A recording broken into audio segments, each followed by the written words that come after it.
Now I will show how to set up an Xbox One S.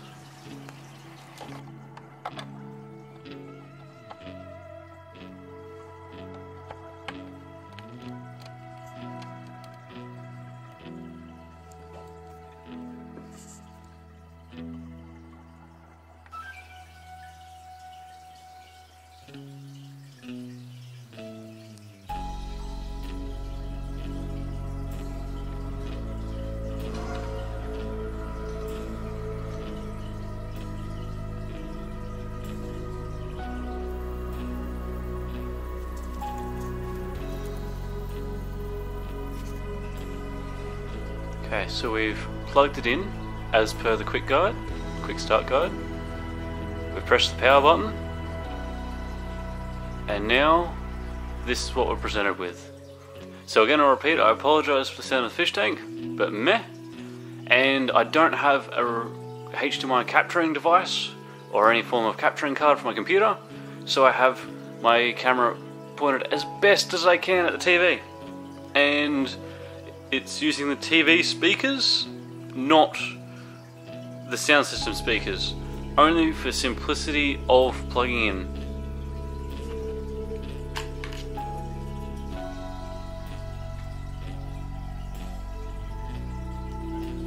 And you'll notice that there has a plus and there a minus.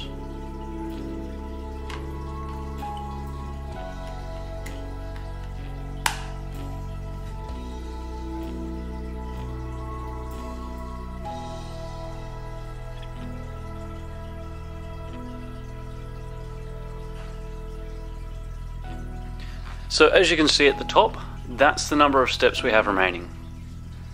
So first of all, we're going to choose our language. In this case it's English. And to navigate around, just use the up and down. Or you can use the joystick as well. Once you've found the one you want, and you'll notice that all the words on the screen will change to the current language selected, you press A. Now this is where it'll show up networks that are in the area. Now obviously I'm going to blur out any passwords or any distinctive names. However, I'm not going to hide my actual network names. Now if this is similar for you, I've got two networks. The Xbox One S is compatible with both the 2.4 GHz and the 5 GHz network. Very brief statement on that. 2.4 GHz can go further distances, so if you're having, if your Wi-Fi signal shown there by the little bars is very minimal, then you're probably better off to go to the 2.4. Whereas the 5 GHz doesn't reach as far room-wise, like from one room to another. However, it is faster, so if you're planning on streaming anything from one device to another, like if you've got a server at home, or if you've got movies on your PC and you've got that set up to stream, then the 5 GHz will mean that there's less potential to have to wait for it to buffer. In saying that, in my case, as an example, I am going to go 5 GHz because they're both full bars of signal, and that's what I recommend you do if you don't have any worries about signal strength. It'll then bring you up to put in the password. Now there's no keyboard, so what you have to do is you press A. Now this will bring up the keyboard, which I was blocking. This will bring up the keyboard. So if I hold the controller above, you'll see I hit down, left, right, etc.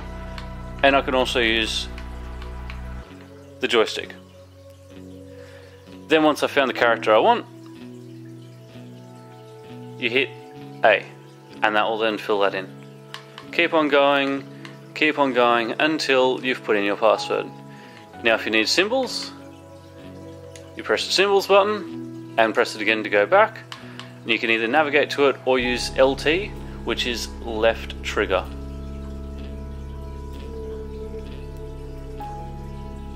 If you need to move the cursor left or right, so in this case if I needed to, say I needed to delete the M, you can use the left bumper or right bumper, sorry, left button or right button, depending on what name you want to give it, which is the top button at the back there, and you can see that the cursor moves left and right as you press it.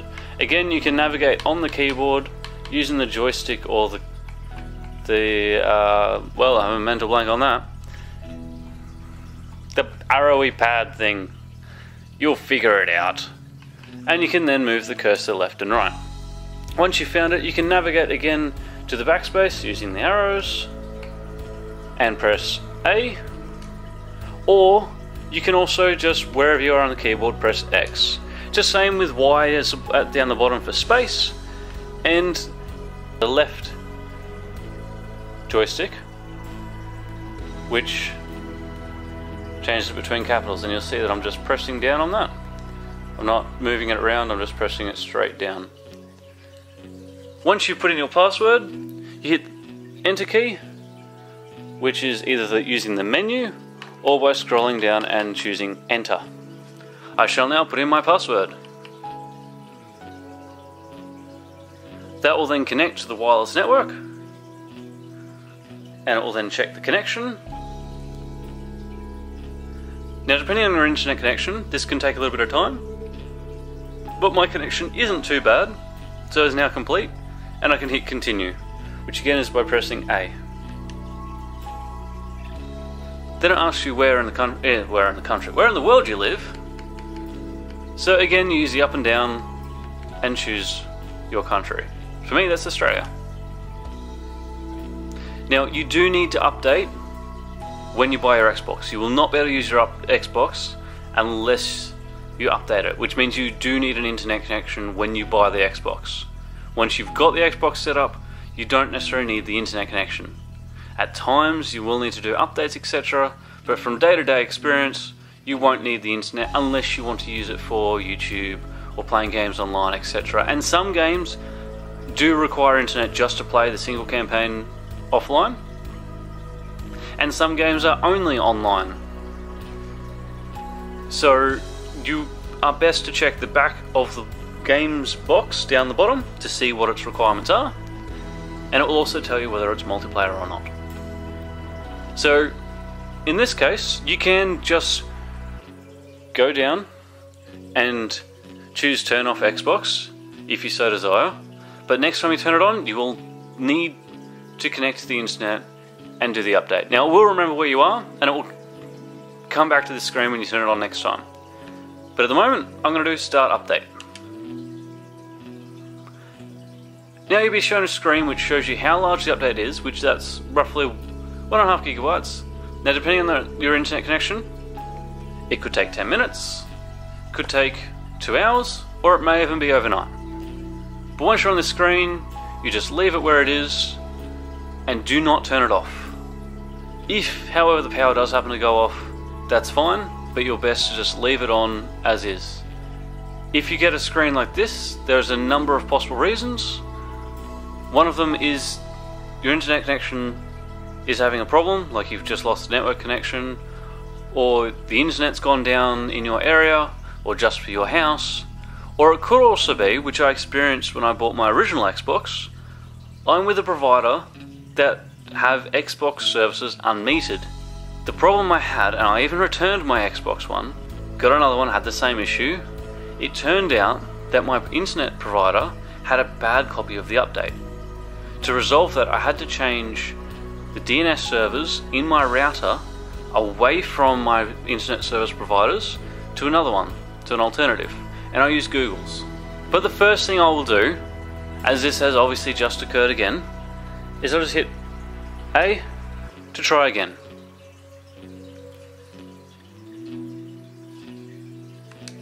I'll hit start update and we'll see what happens. So as you can see, exactly the same issue again. Not a problem with the console. You don't need to worry about that just yet. So I'll now do a jump cut after I've resolved the connection with my router, which will then allow us to do the update. So I did the fix, which was caused by my internet service provider. They have a bad copy of the update, so it doesn't do the initial update, which obviously you need to be able to use the Xbox. So I went into my router's DNS settings and changed it to Google's public DNS, which is 8888, and the secondary 8844, which is with dots in between, 8.8. Yada yada. That then means that my router is looking somewhere else and actually going to the Microsoft servers for the update rather than looking with my ISP and getting the update from the ISP, which obviously with the bad copy it doesn't work. If you need any help with that at all, just do a search in my videos and there should be something there about changing your DNS on your router. Each router is different though. May not be there at the moment, but I do plan to do more videos in the future, so it may be there. Otherwise you can find the information online. Definitely will be available, and there's plenty of websites that actually have it for each specific router, so you should be able to find the details fairly easily. It's usually in around your actual ADSL settings or your internet settings. Along with your username and password, it should have DNS server settings. So you just change it from automatic, put in Google ones or another one, but I do definitely recommend the Google ones, to 88888 and 8844. And obviously once it's all done, you don't need to keep that. You can put it back to what it was, which was just auto. If you've got something in there already, then definitely take a note of it. And then once you've done this update and you put it back, everything will just work fine. Just the initial update I've had an issue with both times. This is like 2 years apart. So now I'll just let this finish doing the update, and obviously it'll take its time. It's 1 gig, you can see how fast that's going. So I shall now jump cut again.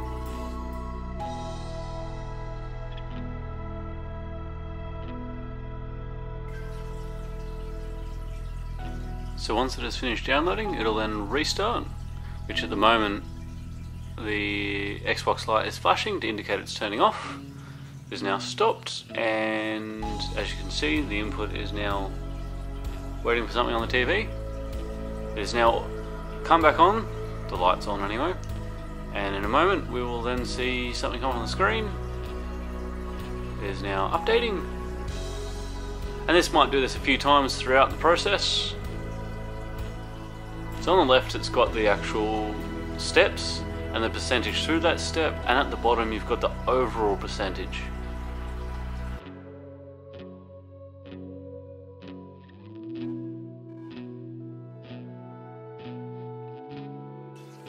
So as you can see, this update's almost finished installing, and interestingly enough, living in Australia, my internet is not so great at the moment, but I actually ended up using my mobile phone sitting on an ice pack as a hotspot. And there we go, that's finished that. Now it'll come back to this screen, and now we're up to the next step. So because our console has restarted, the Xbox One S has restarted, you'll notice that the controller may be off. So you just press that button until the light comes on, it'll flash until it's connected, and it's ready to go. Now you just need to choose your time zone, so you just press on the A button, which will bring up the options. You scroll till you find the one that you are in, and for some areas you'll notice that the daylight savings or whatever is equivalent in your area will appear or disappear depending whether it's related to you. Then you press A once you scroll down to next. So you've got two options here. You can have it on energy saver, which is the one on the left. So that one basically is pretty much entirely off, and it also means that during the day or when you're playing games etc, it'll download the updates and install them depending on your settings for updates, which as it's saying you may get interrupted etc, but it does save power. There's also instant on, which is where it's pretty much half on still, so it's still connected to the network, it still does downloads of updates and installs them when your console's technically off, and you can launch straight into TV. You can use your voice to wake it up if you've got the microphones etc etc, and pretty much that's how I've been using it ever since, because to me that's what I prefer. So this is just your own preference. Either it takes longer to start up, could get interrupted because of updates etc, versus it's much quicker to start, it updates when it's off, and if you are using it for TV or you use your voice commands, you can use those without any issues. So once you've chosen the one, just using the left and right, just select A to select it. And now you've got the update options. So obviously, as I was just mentioning, you can choose whether your updates happen. So in this case, I'm going to leave them both on, so it'll update both the console as well as all your games and apps for you. If you wanted to change it, you just use it up and down on the D-pad, so I remember it now, up and down on the D-pad to choose which one, and then press A to tick or untick. And then once you're done, you hit next. Now we're at the next stage and the final stage, which is to sign in. So if you don't have a Microsoft account, you will have to create one, and you can create one through this screen, or if you already have a Microsoft account, and that includes all the way back to hotmail.com, live.com, outlook.com, and any other variations. There's AUs, there's DEs, etc. All the different variations that exist. So, and also, as it mentions down the bottom there, even Skype and Windows logins, depending if you connected it to the internet style login or if you just kept it as local. So essentially, if it's an email address that you've been using for any of those services, you can use it for this. So you hit next.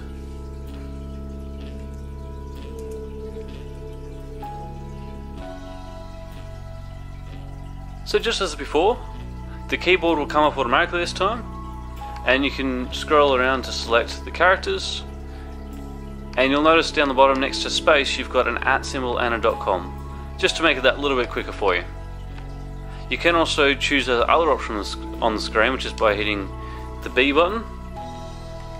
So the keyboard's up at the moment, so you hit the B button, which gets out of that text field, and you can then navigate to these buttons.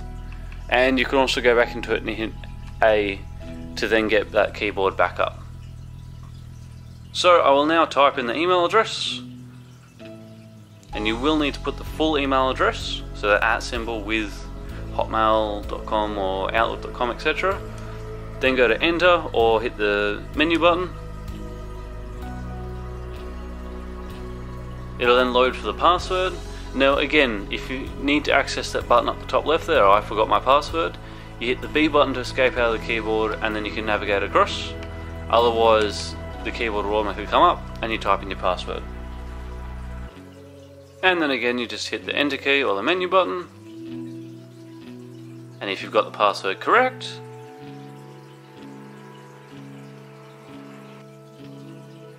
it will then come up about your privacy. So there's a lot of information on the left there, but essentially it's just letting you know what information they share with your friends on Xbox, as well as other information that they take about you. So essentially just click next, and then you can choose specifically what your sign-in preference is. So no barriers means people can sign in, see all your data, everything that you've been doing, and change your settings, etc. on this console. So that includes going and seeing purchases you've done recently, or sign in to your account. So if you have multiple accounts on this console, they can just sign into your account without anything at all. The next one, or the one in the middle, is ask for passcode. Oh, sorry, passkey. So this is a little bit different to password. It's a button combination on the controller. So it might be like trigger A, B, A, and then the stick. And that's then your passkey. So to get into it, you need to do that first. And that's when you go to buy stuff or sign in or change your settings. Or finally you've got lock it down, where you need to put your full password in every single time. And again, it's for the same things when you buy things, to sign in, to change your settings, etc. But I usually, as I live by myself, have it on no barriers. I can just, it automatically signs in when I turn it on. I can access all my settings without having to do anything extra. But I have had on another console the passkey, because I didn't use it all the time, but it just gave me that extra bit of security. So even though I was mentioning about you can sign in easily, etc., you can actually, with this feature, turn it on to automatically sign in, which is this prompt here. If you don't want to do that, you go do not use. So then it comes up and lets you know about how you appear on Xbox, more so just your picture and your name, etc. And it's letting you know where to go to be able to change this. Now, you can choose a colour for your Xbox, which is a general theme that is applied across the board. If you've used any other Microsoft products recently, like Windows 10, Windows 8, or Windows Phone, this is it's a common idea. It's not necessarily shared settings-wise. So as you can see, there's quite a few colours to choose from. And once you've chosen one, which again you just navigate to it, you press A, and then you go next. Which, once you press A on it and it ticks it, it automatically takes you down to next anyway. But you can scroll back up to then choose another one and press A again. But in this case, I'm going to go purple and go next.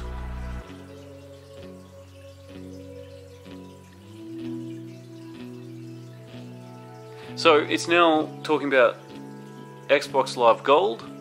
So Xbox Live is their online services. Gold then gives you online access to be able to play against other people. Also, as it's saying there, every month you get 4 free games, which 2 are typically Xbox One and 2 are Xbox 360, the backwards compatible games. And as long as you have a subscription, you can then play them. And also, there's discounts on games. And also, if you have Xbox Live Gold, then anyone else who signs into that console will be able to benefit from those features.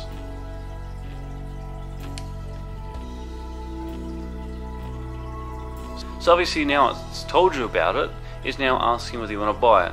Now in the box, in that cardboard sleeve next to the console, which I showed you that there was the Xbox Live trial, which was this card here, you can take that out and put the code in, which will give you 14 days from the day that you've put it in. Otherwise, if you've got credit with Microsoft, or if you've already put your credit card details, or even if you haven't, if you want to put your credit card details in or PayPal details, you can then choose one of these options to subscribe. Now this is all in Australian dollars. It is different obviously for your own countries. So you can just skip this and go no thanks, but in this case I'm going to go use a code, which will then bring me to a screen where I can put this unique code in, which is a one-time use, and it will then activate that subscription. So it's brought me up to the prompt to put the code in.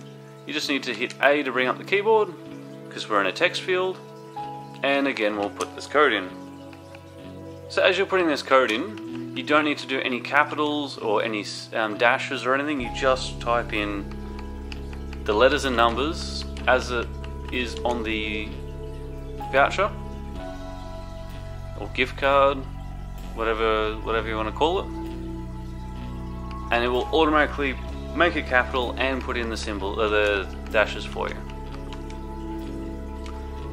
Now once you type in the last character, it'll automatically verify it, and you'll notice that it says they're going to redirect us to xbox.com to redeem your code. This is one thing which is a little bit cumbersome at this time, is that once you submit it, it actually takes you to a web page to then finalize it. So in this case it's not doing anything here, so I'm just going to hit enter just to confirm. At this point in time it's not working, so I shall now hit cancel. I'll proceed through and I'll try through the normal page. So I'm going to hit no thanks.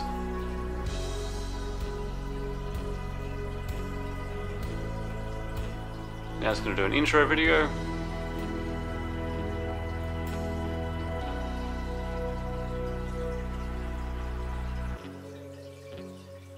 So if you hit get started, it's going to take you to some tutorials which you can get to any other time by going to the help section in the settings or anywhere else that does display help. In this case I'm going to go home and we'll finally see the home screen. It is now set up and ready to use. So on this home screen we can press left or the Xbox button, and this will display anywhere when you press the Xbox button, which will display information about your apps, your friends, parties, your achievements, conversations, notifications, and so on and so forth. You can then navigate down to view your recent apps as well as your pinned applications, and either using the right bumper or by navigating up to the top where you got the green underline and switching across, you can then switch between tabs between your community, the One Guide, and the store, which is where you can then go in and use a code, which if you've received a game with the console, which is a download code, which I showed you just before, you can go into here and redeem it as well. So it's now redirecting us to the web page to complete the Xbox Live Gold trial setup, which was the code that we received. But because it's in the Edge browser, or it's the newer version of Internet Explorer called Edge, it's now asking some questions.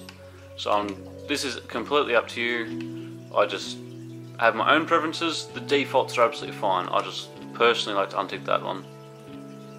And now it's giving us a tutorial for Edge, so I'm just going to hit that button which it was suggesting to hit. And now I'm just going to navigate back up to that tab section where you can then select the current tab. Probably could also hit that same button again. Yes, the view button on the left there. So you can open and close that. And now finally it is doing the final part of redeeming. Sorry, I had issues with the focus there. So now it's just asking whether we want to confirm. So to bring up a cursor when you're in the browser, use the left analog stick or thumbstick and just go to confirm and then hit A. And that is now complete.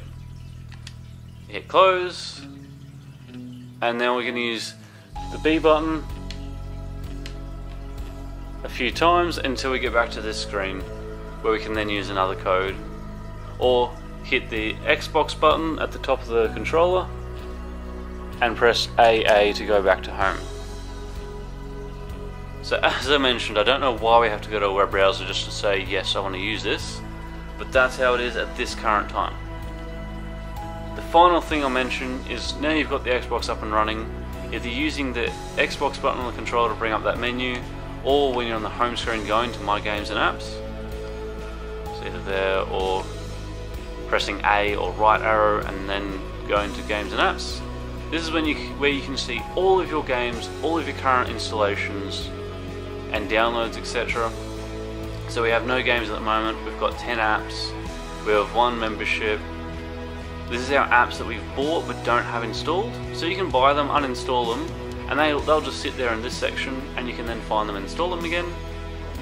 Any updates that are currently waiting to happen, any updates or games that are currently installing or updating, and the progress that they're going. This is where you can also go in and choose which one you want to go first, just by finding it, pressing that menu button, the 3 lines on the controller, and saying do it now, basically. So that is the Xbox One S. That is how to unbox it and set it up.